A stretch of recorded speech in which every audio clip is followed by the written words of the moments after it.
If you want to beat the casino, your best chance is to play at places that offer the lowest house edge possible. Unfortunately for our bots, they are not doing that today. They're playing the 5 Alive strategy at a casino that charges the commission for lay bets up front. This increases the theoretical house edge by about 1.5%. But at the end of the day, how much does it really matter?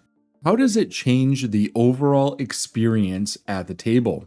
Today, we're going to look at win rates, bankroll requirements, bet statistics, and more to find out. And we'll ultimately see exactly how much more the house makes when they collect the VIG up front.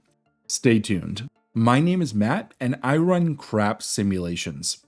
I do this because I find it fascinating how different craps strategies behave over the long run. One session just doesn't do it for me. I programmed 100,000 bots to play the 5 Alive strategy for sessions of 10 shooters each. If learning about craps strategies is interesting to you, I hope you'll give my channel a like and a subscribe. I very much appreciate it. Before we get into the numbers, let's see how the strategy actually works. We start off with a don't pass and lay bets on the inside numbers for $30 each. The lay bets all win when a 7 is thrown, and they lose when their box number is thrown. If any get knocked off, they'll be replaced with a don't come bet, and we're always keeping 5 bets on the table. That's why it's called 5 Alive.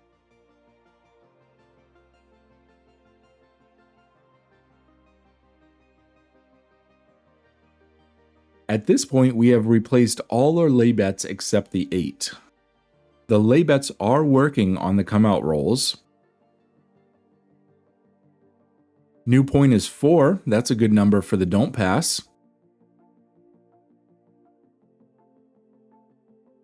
The 6 gets knocked off and replaced with a don't come. And there's the 7 out.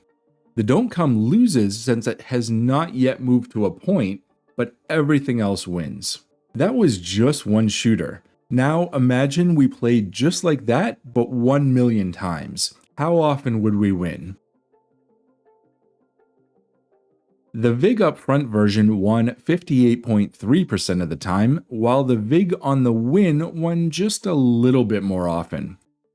There were about 2,700 fewer winners with the VIG upfront version, but what really matters is how much these bots won or lost.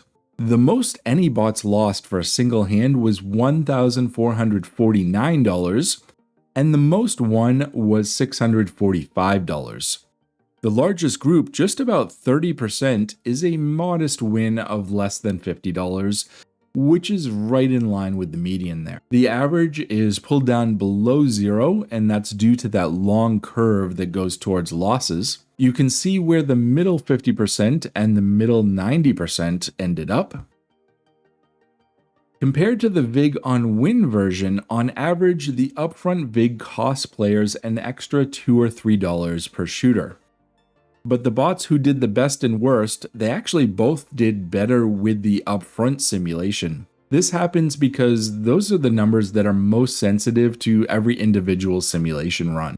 What if the bots played for longer sessions? When they played for 10 shooters each, now we start to see a material difference in their win rate. 2.5% fewer bots won money with the VIG upfront version, and that's about 2,500 bots fewer that won out of that total 100,000. When it comes to their profit and loss, the most any bot lost was $2,700, and the most won was almost $2,000. This time, both the median and the average are negative.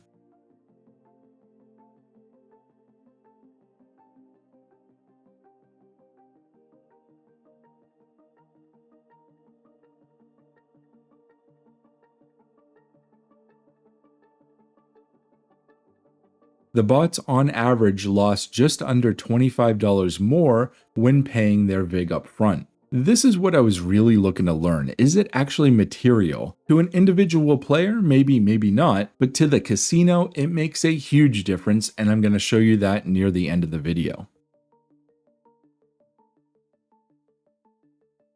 I analyzed the bankroll by tracking all the money the bots took out of their pocket to play this strategy. The minimum it took to play was just $154. That's that initial layout of $150 in bets and $4 in the VIG. On average, the bots needed $523, and 75% needed $675 or less to play this strategy. There is a long tail of bots going up to that maximum of almost $3,000 though.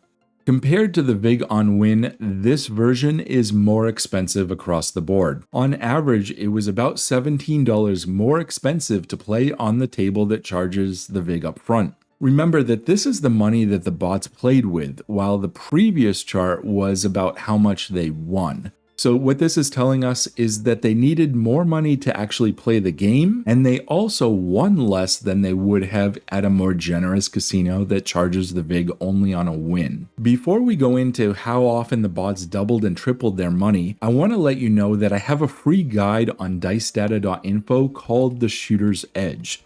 It's free to download, and I hope you'll check it out. It's on dicedata.info/guide.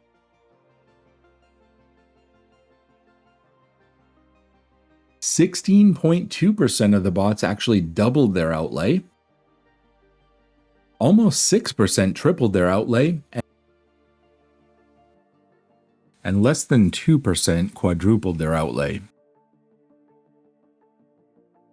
Just over 500 bots 5x their outlay, and no bots won 10 times their outlay. This does happen when playing the dark side. You lose less often, but it is hard to really win a lot of money. In the next few sections, we'll talk about the table conditions where this strategy really thrives. Here's how the wins break down. About 1/5 of the wins come from the don't pass bet. Another thing I found interesting is that so much of the wins come from the don't come. It's a little bit hard to see in this chart because I break out the don't come before and after it moves to the number, but together that accounts for 35% of the overall wins. It's a similar story for the losses. At first I was surprised because the don't come bets come later in the play, so I figured they might account for less of the wins and losses. But remember, these bets all win at the same time, so those lay bets get replaced and there's more opportunity for the don't come bets to win and lose. This is definitely a cold table strategy with over 98% of the bots who played at cold tables winning money. On average, they won $372. The majority of the bots played at choppy tables and 43% of them won money. And the bots at the hot tables had a very hard time with this particular strategy.